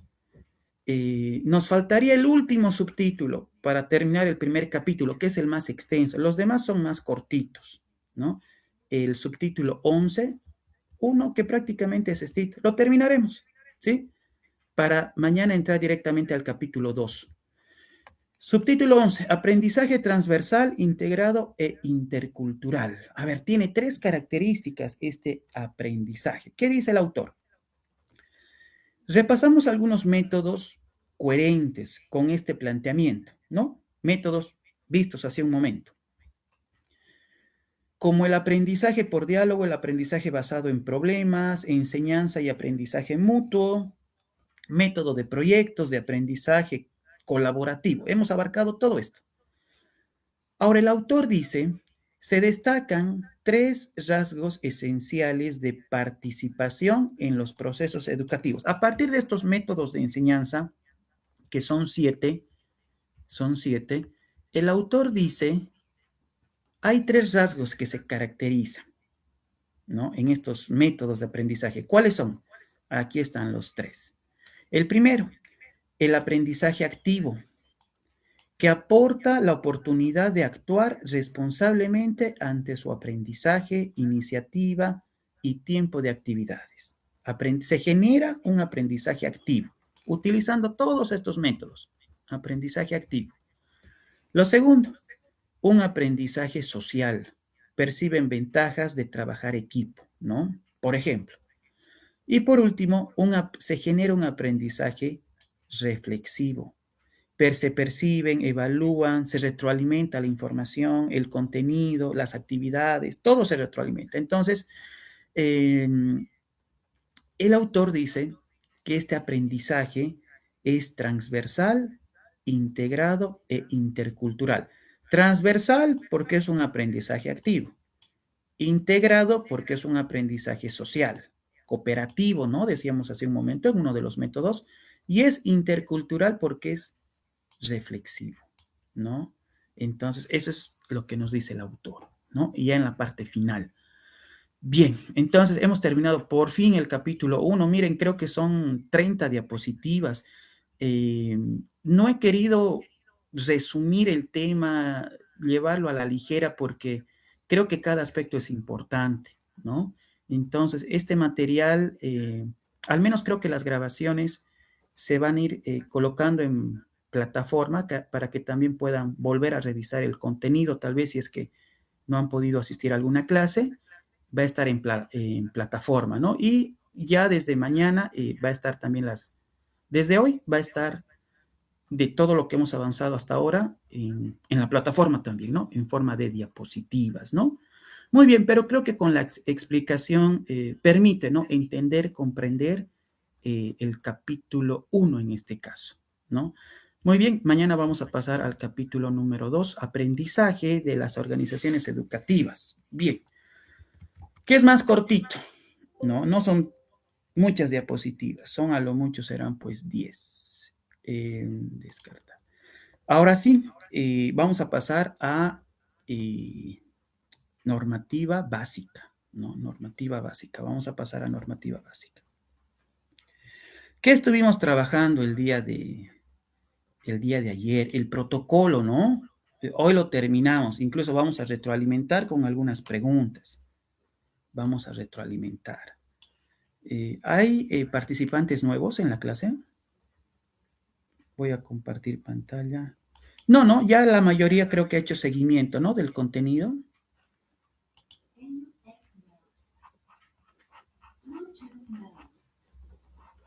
Bien. A ver, ¿dónde hemos quedado? Protocolo de prevención y actuación y denuncias en casos de violencia física, psicológica, sexual en unidades educativas. Bien, ya prácticamente hemos visto el contenido en su mayoría. ¿Qué es el protocolo? ¿Cuál es el objetivo? ¿Qué principios rigen el protocolo? Son 10. ¿Qué es la violencia? Violencia psicológica, violencia física. Habíamos hablado bastante de cuándo se comete una violencia por omisión o negligencia. Habíamos dicho, no es el descuido, es el descuido. Bien, ya. ¿Qué es la violencia sexual? Manifestaciones de la violencia sexual, tipos penales, ¿no? ¿Cuántos años de cárcel? Violación, acoso sexual, estupro, bien, abuso sexual, ¿qué es la trata? ¿Qué es tráfico de personas? Proxenetismo, infanticidio, ¿no? Pornografía de 10 a 15 años, infanticidio 30 años sin derecho a indulto. Nos preguntan en el examen cuáles son las consecuencias de la violencia en estudiantes desde el punto de vista, por ejemplo, conductual, es decir, qué manifestaciones conductuales presenta el estudiante víctima de violencia. Ya sabemos cuál es la respuesta, ¿no? Comportamientos adictivos, conductas sexuales de riesgo, etcétera, etcétera. ¿Cómo detectar la violencia en el ámbito educativo? Siempre hay indicadores, ¿no? Cómo detectar un posible caso de violencia, ¿no? Se debe actuar oportunamente, brindar especial atención atención denunciando, detectar la violencia a través de la observación de indicadores físicos, emocionales, y de comportamiento, lo que establecíamos hace un momento. Cómo prevenir la violencia en el ámbito educativo. Y este protocolo tiene el objetivo de indicar, y ayer decía, ¿no? ¿Cuál es el conducto regular? ¿Qué función cumple el Ministerio de Educación? ¿Qué función cumple la dirección departamental, la dirección distrital, los directores ante un hecho de violencia, de agresión sexual? ¿Qué pasos deben de seguir? ¿Qué aspectos deben abordar? 2.3, personal administrativo, ¿no? Ya habíamos visto también, ¿no? ¿Cuál es el rol que cumplen dentro del protocolo? Maestras y maestros, esto no me gusta utilizar la palabra, pero de memoria, todos estos incisos, el A, el B, el C, el D, el E y el A, B, C, D, ¿no? Toditos. Respetar la integralidad física, fortalecer la seguridad y la autoestima del estudiante, estimular a las y los estudiantes a participar, opinar, disentir respetuosamente, ¿no? Aspectos que van a permitir que no se genere violencia física en el aula. ¿Cuál es el rol de los tutores, de los padres, no? Respetar la integralidad física, psicológica y sexual de los estudiantes, contribuir en la generación de planes de convivencia armónica, coadyuvar en el control de ingreso y salida de los estudiantes, realizar seguimiento de los casos de violencia, ¿no? Tienen que tener conocimiento. Cada uno cumple su rol, ¿no? Los padres de familia no pueden ir más allá, ¿no? Tienen que cumplir el rol que se les asigna. Es por eso que a veces, ¿no? Hay ciertas podríamos decir, conflictos, ¿no? Con la función tal vez de la junta escolar o de algunos padres de familia. Pero para el examen, y esto ya hemos ido trabajando de esta manera, verbos, ¿no? Respetar, contribuir, coadyuvar, realizar, porque si fuese pregunta de examen, todo esto va a ser parte, por ejemplo, del inciso C, ¿no? Todo o algunos incisos, pero van a estar con estos verbos, ¿no? Con estos verbos, entonces nos sirve como apoyo, ¿no? Para poder identificar cuál es la respuesta correcta. ¿Cuál es el rol de los estudiantes ante hechos de violencia en el entorno educativo? También lo hemos trabajado, ¿no? ¿Qué más hemos visto? Actuación en casos de violencia, ¿no? ¿Cuáles son los indicios que nos pueden alertar sobre posible presencia de violencia en el ámbito educativo? El estudiante va a tener temor por permanecer en el establecimiento. Tal vez el agresor está ahí, ¿no? Temor al contacto físico, ¿no? Excusas constantes para evitar el retorno a su domicilio. Tal vez el agresor está en la casa. Son indicios, ¿no? ¿Cómo intervenimos? Ya cuando hay un hecho de violencia. Esto igual suele ser pregunta de examen, ¿no? Comunicar a los padres, se debe garantizar la no revictimización. Cuando el estudiante decide relatar lo que ha sufrido, se debe presentar atención a su relato, ¿no? A su discurso. De esta manera se debe intervenir, ¿no? La contención, ¿qué hacemos, no? ¿Qué hacemos? ¿Cómo trabajamos? ¿Cómo direccionamos el caso? Escuchar sin interrumpir el relato del estudiante, comunicarse con la defensoría, sentar la denuncia y todo aquello. Hay algunos elementos que también vamos a trabajar el día de hoy, que no los habíamos visto el día de ayer. Esto sí, la contención, esto también a tomar en cuenta dentro de lo aprendido, ¿no? De aquello que tiene que ser aprendido para el examen. La denuncia, ¿no? A ver, trabajaremos a partir de esto. Ayer decíamos que se debe sentar la denuncia ante un hecho de violencia física, más aún si se trata de violencia sexual, ¿no? A ver, voy a subrayar lo más importante, esto ya lo hemos visto ayer, pero a ver, lo volveremos a trabajar. Es importante para todos los miembros de la comunidad educativa recordar que la denuncia de una situación de violencia no es opcional, ¿no? Porque no nos olvidemos que podemos estar cometiendo un delito por acción o por omisión. Si optamos por no denunciar teniendo conocimiento del caso, sería un delito por, licencia un poquito más fuerte, por favor. Omisión. Por omisión, ¿no? Por omisión. Muy bien. Entonces, no es una opción el no denunciar, dice, ¿no? ¿Qué más dice? Es decir, quien no ponga en conocimiento de la autoridad competente una situación de violencia está vulnerando la normativa penal, tal como señala el artículo, ¿no? 286 del Código Penal y el 155 de la 548. Bien. Puede ser acusado de complicidad por la omisión, ¿no? De denuncia. Bien. Ahora, ya entrando un poquito más en qué aspectos, tomando en cuenta los tiempos. Esto no lo hemos visto el día de ayer y es parte del protocolo y suele ser pregunta de examen. Cualquier integrante de la comunidad educativa que tenga conocimiento de hechos de violencia en contra de niñas, niños y adolescentes están obligados a denunciarlos en un máximo, si fuese pregunta de examen, 24 horas de conocido el hecho ante la Defensoría de la Niñez y Adolescencia o cualquier otra autoridad competente como el Ministerio Público, la Fuerza Especial de Lucha contra la Violencia, la FELCB, ¿no? Bien, en un máximo de 24. En el examen dice en un máximo de 24, 48 o 72 horas o ninguno. 24 horas. ¿Qué pasa si no denuncio en este lapso de tiempo? Si en caso declaro en calidad de testigo, conociendo el acontecimiento y no se denuncia en este tiempo establecido,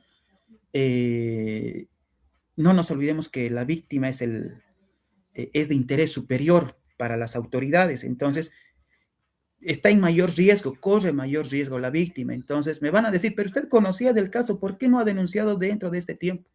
¿No? Así yo justifico y día, no podía, no me encontraba en la unidad educativa ese día. Usted conocía, tenía que denunciar, ¿no? Al menos cuando se trata de violencia sexual, ¿no? Inmediatamente, claro, porque hay que lo más pronto posible detener al autor, al agresor. El agresor ya puede estar pues cruzando la frontera, ¿no? Lapso de 24 horas. Ahora, ¿qué hacemos? Esto ante, por ejemplo, bueno, todo hecho de violencia, ya sea física, psicológica, pero mayormente de tipo sexual. Ahora, ¿qué hacemos ante la violencia física y psicológica? ¿Cuál es el proceso, el procedimiento?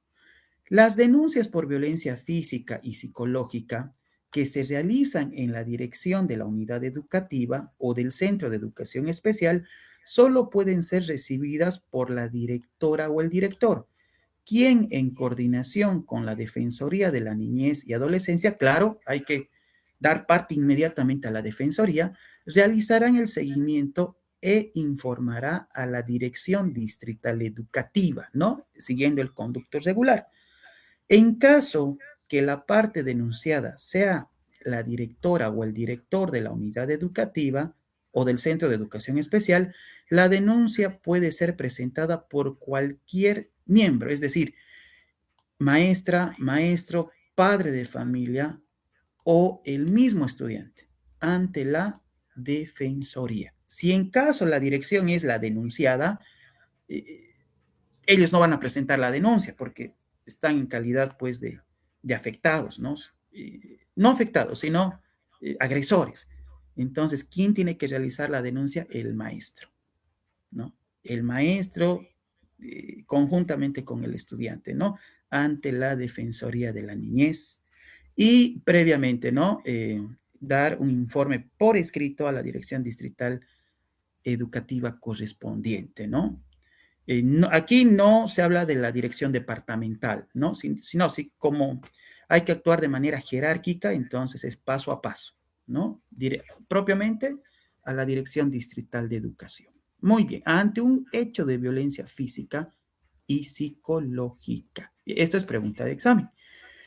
Siguiente subtítulo, a ver, esto ya dejando de lado la denuncia, ya sabemos cuál es el tiempo que debe de transcurrir y ante qué instancias. Ayer habíamos trabajado esto, ¿no? Proceso administrativo, ¿no? Esto sí lo hemos visto, ¿no? En el proceso administrativo que se sigue a maestras y maestros, directores, personal administrativo acusados e imputados por ejercer violencia física, psicológica o sexual en contra de estudiantes. Bueno, esto es parte, ¿no? Del reglamento, decíamos ayer, de faltas y sanciones, ¿no? Ya directamente esto constituye en los deméritos, ¿no? Al menos si hablamos de violencia psicológica, por ejemplo, ¿no? El descuento de puntos ante la vía administrativa. Pero cuando ya hablamos de faltas muy graves, ¿no? Como establece el reglamento de faltas y sanciones, por ejemplo, ¿no? Esto lo señala tal cual el reglamento, invitación al uso de sustancias indebidas y peligrosas, corrupción, acoso sexual, estupro, violencia, intimidación física o psíquica, violación y organización de bandas delincuenciales. Constituyen dentro del reglamento en faltas muy graves. Se va a seguir un proceso administrativo, un proceso llamado también disciplinario, pero también pues un proceso de tipo penal. Entonces, ¿cuál es el conducto regular? Ya el director, conociendo sobre estas faltas muy graves, por ejemplo, por parte de un administrativo o maestro, directamente no tiene que ser informado a la Dirección Distrital de Educación. Se inicia el proceso disciplinario, ¿no? Que sean sindicados de violencia contra estudiantes, instancia que deberá dar parte una vez teniendo conocimiento la distrital, recién obligadamente a la Dirección Departamental de Educación. Porque no nos olvidemos, ¿no? De que estamos hablando faltas muy graves, no faltas leves. Porque la falta leve, ¿cuál es la sanción? Según el reglamento de faltas y sanciones, la amonestación, ¿no? Pero cuando ya hablamos de faltas muy graves, este es el conducto regular a seguir, ¿no? Muy bien, se inicia el proceso administrativo se informa a la dirección distrital, a la departamental, y bueno, esto sigue ya pues una denuncia ante el Ministerio Público, ante faltas muy graves. 3.6, atención y protección de víctimas. Esto no habíamos trabajado el día de ayer. A ver, habíamos dicho que la denuncia debe sentarse inmediatamente ante la defensoría, ¿no?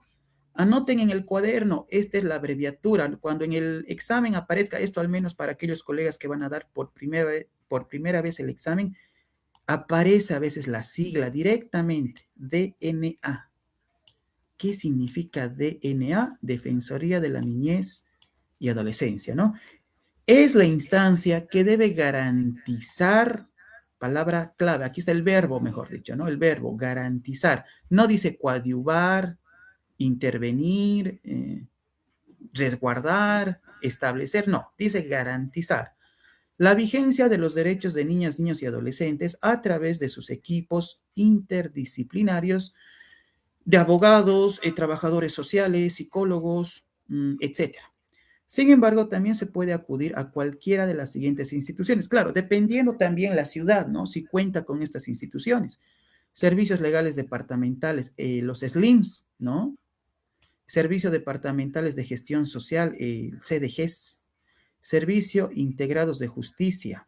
Servicios de asistencia plurinacional de asistencia a la víctima, ¿no? Entonces, también se puede acudir a estas otras instancias. Esto sí, lo habíamos trabajado el día de ayer. Las medidas de protección que puede brindar la unidad educativa o centro de educación especial a las víctimas de violencia. ¿Cuáles son? A ver, las siguientes, ¿no? La directora o el director deben impedir la divulgación de los nombres de los estudiantes que fueron víctimas de violencia física, psicológica, sexual, ¿no? Para evitar, ¿qué cosa? La revictimización. Garantizar que el o el estudiante continúe el ejercicio de su derecho a la educación. Es importante el proceso de acompañamiento también, ¿no? Y en casos de violencia sexual, la directora o director debe referir a la víctima a un espacio externo, es decir, a la Defensoría de la Niñez, ¿no? En el momento cuando la víctima decide contar lo sucedido y realizar la denuncia. Bueno, aquí hablamos también de que se tiene que establecer esta contención, ¿no? No se olviden de aquel contención. Esto, vuelvan a repasar el documento, suele ser pregunta de examen. 3.7, orientación para directoras, directores, maestras, maestros y personal administrativo. A ver, ¿cuál es la orientación recibida? En el caso de que la denuncia no corresponda a una situación de falta grave, ¿ya? Se denunció pero no corresponde a una falta grave, o no se constituya en delito, según el reglamento de faltas y sanciones, la o el director de la unidad educativa o del centro de educación especial debe amonestar por escrito a la maestra o maestro que ha ejercido malos tratos contra una o un estudiante, para que reflexione sobre las causas de su comportamiento e informarle las alternativas para el manejo de la situación, los lugares donde puede acudir para tener mayor orientación, apoyo y actividades a desarrollar para la reducción del estrés, dice, ¿no? Entonces, es importante también establecer cuál es esta orientación por parte del director, ¿no? Dirigido a los maestros o personal administrativo, poniendo un ejemplo, ¿no? Entonces, es importante también tomar en cuenta esto, ¿no? En caso de que la denuncia no corresponda a una situación de falta grave, ¿no? Tal vez es una falta leve, entonces el director realiza la amonestación por escrito, ¿no? Eso es lo que dice el reglamento de faltas y sanciones. 3.8, remisión a la justicia ordinaria. ¿Cuándo? ¿Cómo? A ver, el artículo 153 de la 548 bueno, estamos hablando aquí del Código Niña-Niño y Adolescente, establece que la juez o el juez público en materia de la niñez y adolescencia es la autoridad que, a denuncia de la Defensoría de la Niñez y Adolescencia, conocerá y sancionará las siguientes infracciones por violencia. A ver, ¿cuáles son estas acciones que van a ser sancionadas por el juez público en materia de niña, niño y adolescente. ¿Cuáles son? A ver, ¿quién está con micrófono? Adelante. Conoce y sanciona, dice, las infracciones. ¿Cuáles son estas? A ver, ¿quién está con micrófono?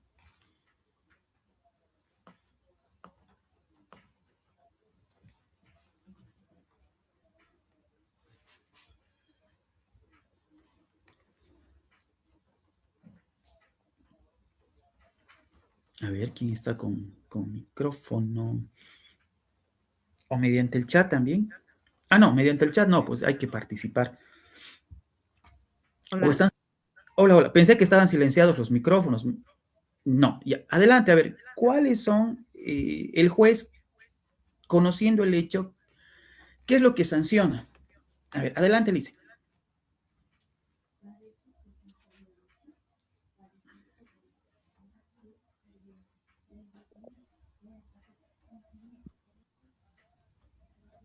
A ver, hola, hola. ¿Quién está con micrófono? Hay que familiarizarse con los términos. Entonces, por eso es importante la participación, ¿no? Sí, dicen, creo que está entrecortado. A ver, sí se escucha un poco, pero creo que está entrecortado. A ver, ¿alguien más tal vez?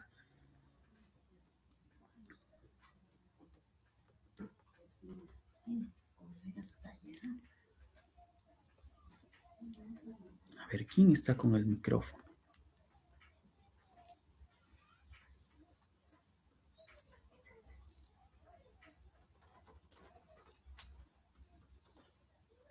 Hola, hola, hola, hola.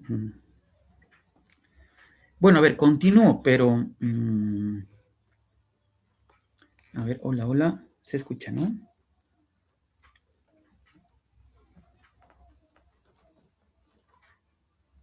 ¿Se escucha bien, no? Sí, sí, se escucha, se escucha, se escucha. Ya. A ver, menciona. Dice, sancionará las siguientes infracciones por violencia. Inciso A. Sometimiento a castigos físicos u otras formas que degraden o afecten la dignidad de niña, niño, adolescente, así sea a título de medidas disciplinarias o educativas, excepto las lesiones tipificadas en la normativa penal, ¿no? Bien, entonces aquí podemos entender de una manera más resumida, se sancionará sometimiento a castigos físicos. Ya. Siguiente inciso, del A, propiamente el documento se pasa al inciso G, ¿no? Aquí podemos tal vez entender de qué falta el B, el C, el D. No, eso no se sanciona, solamente el inciso A, el inciso G que dice inducción a la niña, niño, adolescente al consumo de sustancias dañinas a su salud. Inciso I, violencia en el ámbito escolar tanto de pares como no pares, sin perjuicio de que se siga la acción penal y siempre que se encuentre tipificada en la normativa penal. Bien, violencia en el ámbito escolar. Entonces, es aquello que se sanciona, se conoce y se sanciona estas propiamente infracciones. ¿Cuántas son? Son 3. Muy bien, vamos al lado. ¿Qué dice? El artículo 2 del Decreto Supremo 1302, ayer les había hablado, ¿no? Sobre este decreto, el 1302. Los anteriores años estaba como parte de la bibliografía para el examen de ascenso. Ya no está este año, pero debería entrar nomás. De todos modos, a ver, le van a dar una revisada al Decreto Supremo 1302, o lo voy a mandar al grupo la diapositiva, ¿ya? Lo voy a mandar al grupo. A ver, ¿qué dice? El Decreto Supremo promulgado el 2 de agosto, la 1302, establece que las y los directores departamentales de educación y el Ministerio de Educación tienen la obligación de denunciar y coadyuvar en la acción penal correspondiente hasta su conclusión. Lo que mencionaba el día de ayer, ¿no? Si existe un hecho de agresión, por decir, agresión sexual en la unidad educativa, ¿quiénes están obligados a sentar la denuncia? Pregunta de examen: el Ministerio de Educación y la Dirección Departamental de Educación. Sientan la denuncia y además de que hacen el seguimiento hasta la conclusión del proceso legal, ¿no? Muy bien. ante el Ministerio Público de su jurisdicción o autoridad competente, en contra de directores, docentes o administrativos del sistema educativo que hubiesen sido sindicados de la comisión de delitos que atenten contra la vida, integridad física, psicológica y sexual de niñas, niños y adolescentes estudiantes. Esto menciona, ¿no? Es creo el artículo 3, artículo 2, no, artículo 3 de la 1302, ¿no? Está tal cual, copia y pega. Entonces, ¿quiénes deben sentar la denuncia? Ante hechos de violencia física, psicológica y sexual, el Ministerio de Educación y la Dirección Departamental de Educación. Muy bien, para finalizar, a ver, creo que esto es lo último. Sí. Con esto terminamos el tema del protocolo. Sistema de registro y casos detectados y denunciados, ¿no? Ya bueno, en anteriores incisos se decía que se debe de registrar. El Ministerio de Educación debe tener estos datos. Dentro de su base de datos, los casos de violencia, ¿no? Registrados en las unidades educativas, privadas, de convenio, fiscales. En cada unidad educativa y centro de educación especial, llevará un registro de los casos que se presentan anualmente, ¿no? Se llevará adelante un registro de casos, mismos que serán enviados a fin de gestión, a finalizar la gestión de manera consolidada a la Dirección Distrital Educativa y esta a su vez a la Dirección Departamental de Educación. El propósito de este registro es principalmente, si fuese pregunta de examen, ¿cuál sería la respuesta? Estadístico, y permitirá orientar a las direcciones de la unidad educativa y centros de educación especial sobre las acciones de prevención a realizar. Puede ser que en la anterior gestión, según los datos estadísticos, los niveles de violencia, por ejemplo, física, se hayan elevado. Entonces, hay que trabajar para esta gestión la parte preventiva, ¿no? Entonces, ese es el objetivo, ¿no? Entonces, este es el conducto regular. La unidad educativa registra los datos de manera anualmente.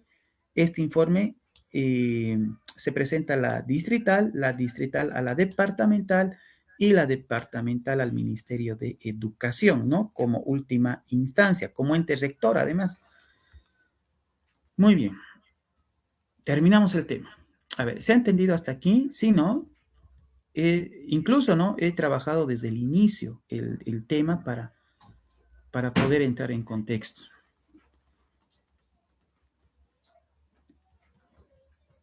A ver, ahora sí estamos, ¿no? Con los micrófonos. Bien. Procuren siempre participar, ¿no? A veces es bueno recepcionar el contenido participando, ¿no? Es decir, mientras más conozcamos el contenido de distintas maneras, escuchando, participando, observando, entonces mucho mejor, mucho mejor. Bien, a ver, vamos a responder algunas preguntas. A ver, ¿cómo vamos a trabajar? Yo voy a leer la pregunta, no los incisos. Los incisos ustedes los analizan como si fuese el examen y les voy a dar un tiempo limitado. Después de este tiempo les voy a decir muy bien cuál es la respuesta correcta y recién vamos a poder activar los micrófonos y decir es A, es B, es C, es D. Entonces vamos a ver, ¿no? Cómo si identificamos la respuesta correcta a través del avance. Y si fuese el caso, trabajar la diapositiva, contrastar con la respuesta correcta, mucho mejor, ¿no? Ese es el objetivo. Seguir familiarizándose con el contenido. A ver, la pregunta 1 dice, ¿quién debe impedir la divulgación de los nombres de las estudiantes, de las y los estudiantes que fueron víctimas y testigos de la violencia física, psicológica y sexual para evitar su revictimización? Les voy a dar un tiempo bien cortito. A ver, analicen. A, B, C, D, analicen. No pueden utilizar el micrófono todavía.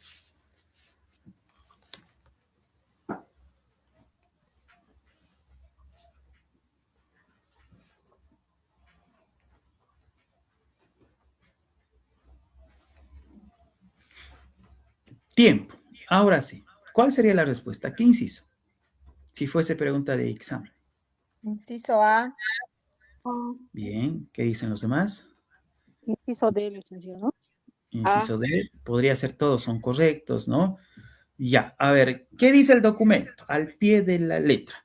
La respuesta correcta es el inciso A. La directora o el director propiamente, ¿no? De la unidad educativa debe impedir la divulgación. ¿Para qué? Para evitar la revictimización, ¿no? Y eso lo habíamos visto aquí, ¿no? Está por aquí, por aquí. Aquí está, ¿no? Este está en el subtítulo de atención y protección a víctimas. La directora o el director debe impedir la divulgación de los nombres de las y los estudiantes que fueron víctimas y testigos de violencia física, psicológica, sexual, para evitar la revictimización. Bien, excelente. Seguimos, siguiente pregunta. Son 5. A ver, vamos a ver de las 5, ¿cuántas acertamos? ¿Cuántas nos equivocamos? Pero analicen muy bien la pregunta y algo que me olvidé decir, identifiquen, ¿no? Algunas palabras tal vez claves que podrían facilitarnos en tener la respuesta correcta. Bien, pregunta 2. La pregunta dice, ¿cuáles son las consecuencias cognitivas a largo plazo de la violencia en estudiantes? Analicemos las opciones A, B, C, D. A ver, analicemos. No pueden utilizar todavía el micrófono.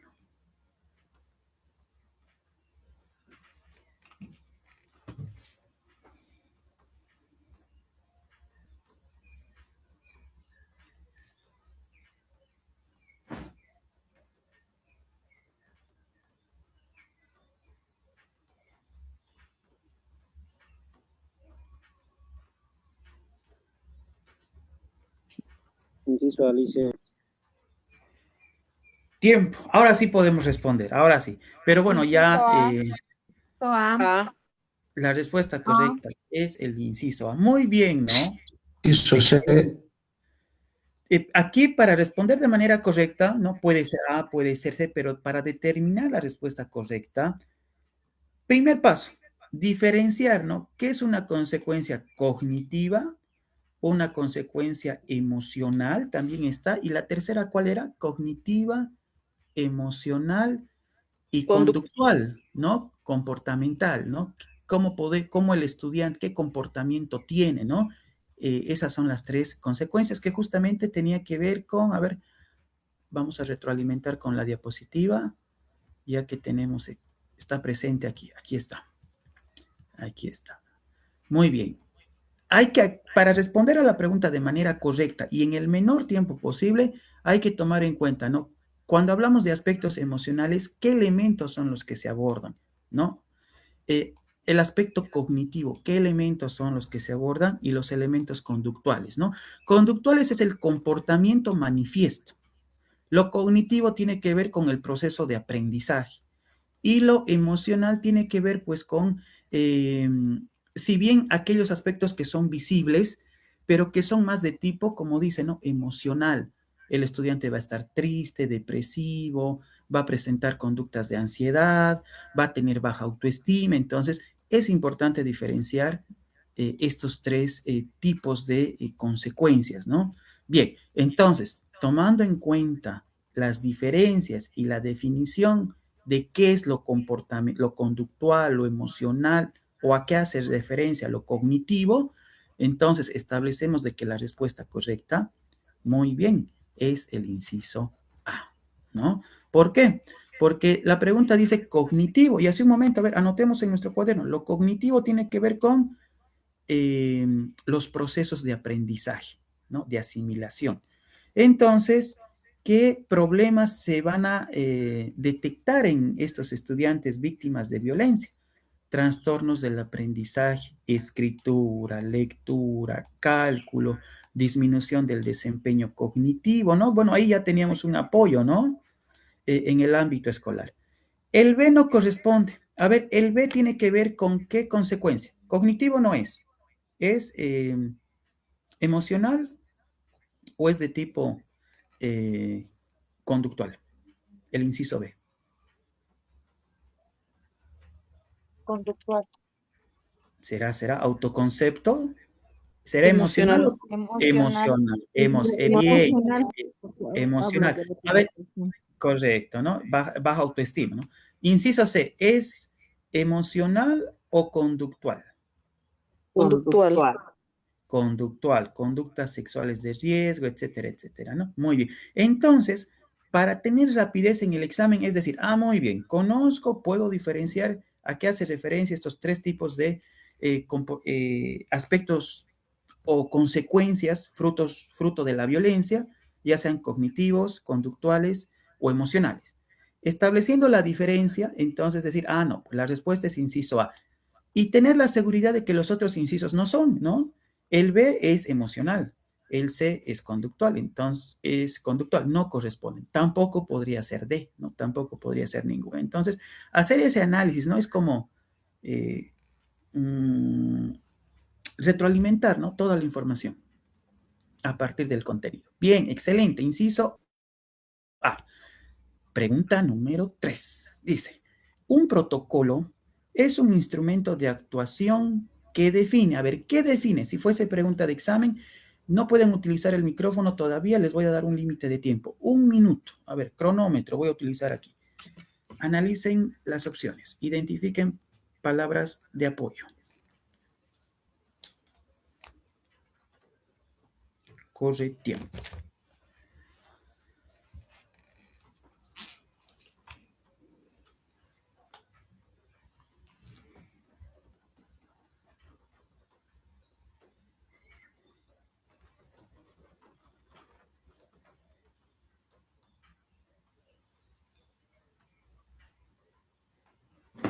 Tiempo. Muy bien. La respuesta correcta es el inciso. Ah, Muy bien. Es un instrumento, ¿no? Que define los pasos a seguir en una determinada situación, ¿no? Con base a normas establecidas, etcétera, etcétera. Esto es lo que indica, ¿no? El documento. Esto estaba en la primera diapositiva, ¿no? ¿Qué define el protocolo? ¿Qué es el instrumento? ¿Qué es un protocolo? ¿No? Es un instrumento que define lo que se menciona en el inciso A. No es B, no es C, peor D. Pregunta 4. La pena privativa de 30 años sin derecho a indulto a quien asesine a una niña, niño desde su nacimiento hasta sus 12 años por un hecho de... ¿De qué hecho? ¿De qué hecho de violencia estamos hablando? A, B, C, D. Analicen, analicen, analicen.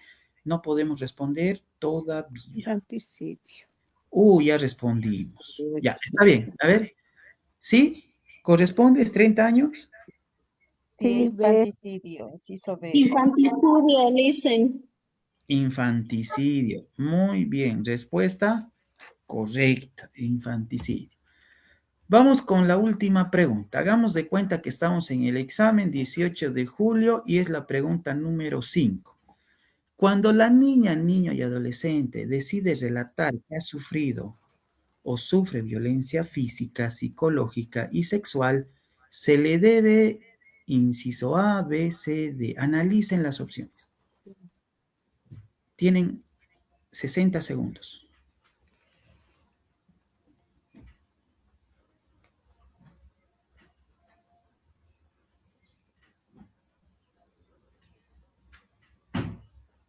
La B. La B. Y todavía no pueden utilizar el micrófono. Analicen las opciones. La B. La B. Espere de responder, colega. Sí, esperemos, analizaremos para responder bien. Se debe garantizar la revictimización de la niña, niño, adolescente, respetando la privacidad, flexibilidad de la información. En voz La B. silenciosa, colega. Apaga su micrófono, por favor. No sé, adelante, no tiene sentido, colegas.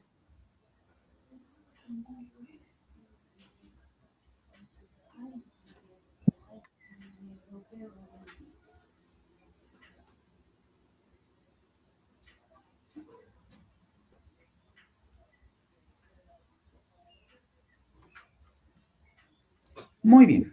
Tiempo. ¿Cuál sería la respuesta correcta? ¿Inciso A, B, C o D? Se dicen. Ya. A ver, la niña decide contar, decide relatar al maestro que ha sufrido violencia física, por ejemplo, ¿no? es víctima de violencia física, por decir. ¿Qué se debe de hacer? ¿Cuáles son los pasos a seguir? La respuesta es, todos los incisos son correctos. Todo aquello, ¿no? Es lo que indica el protocolo. Prestar atención, ¿no? En un proceso de intervención contra la víctima, estén encaminados a garantizar el interés superior de niña, niño y adolescente por encima del interés de funcionarias, funcionarios o plantel docente o administrativo. Se debe prestar atención, se debe garantizar la no revictimización de niña, niño y adolescente, respetando la privacidad y confidencialidad de la información. Y por último, se debe comunicar inmediatamente al padre de familia, salvo que se identifiquen como posibles agresores, ¿no? Entonces, inmediatamente acudir o presentar, hacer la denuncia ante Defensoría de la Niñez y Adolescencia. Estos son los pasos a seguir en el momento en que el niño decida contarnos, ¿no? El hecho. Bien, todos los incisos son correctos. Bien, ya está. Hemos trabajado entonces algunas preguntas para ir afianzando el contenido. Entonces, está bien. ¿Nos podemos equivocar en algunos? Sí, es parte del aprendizaje, pero en el examen ya no. En el examen, bueno, hay que tener la menor cantidad de errores, ¿no? Aquí es ensayo-error, ensayo-error. Es una forma también de seguir preparándonos, ¿no? Muy bien, entonces he querido cerrar el primer tema con la parte evaluativa y ya pues más adelante seguramente también vamos a trabajar más preguntas de examen. Y primero hay que trabajar los contenidos, falta todavía, ¿no? Muy bien, vamos a quedar entonces el día de hoy, vamos a quedar aquí. Agradecerles por su participación nuevamente, eviten faltar a clases y nos estaríamos viendo pues el día de mañana. Si no hay ninguna pregunta o duda sobre el contenido, creo que no, ¿no? Entonces nos vemos directamente mañana. Creo que la Licen Arminda, a ver, vamos a ver si está, y si no, nos podemos retirar nomás, ¿no? Bien. Licenciado, una consultita. Mañana, ¿qué documento vamos a trabajar?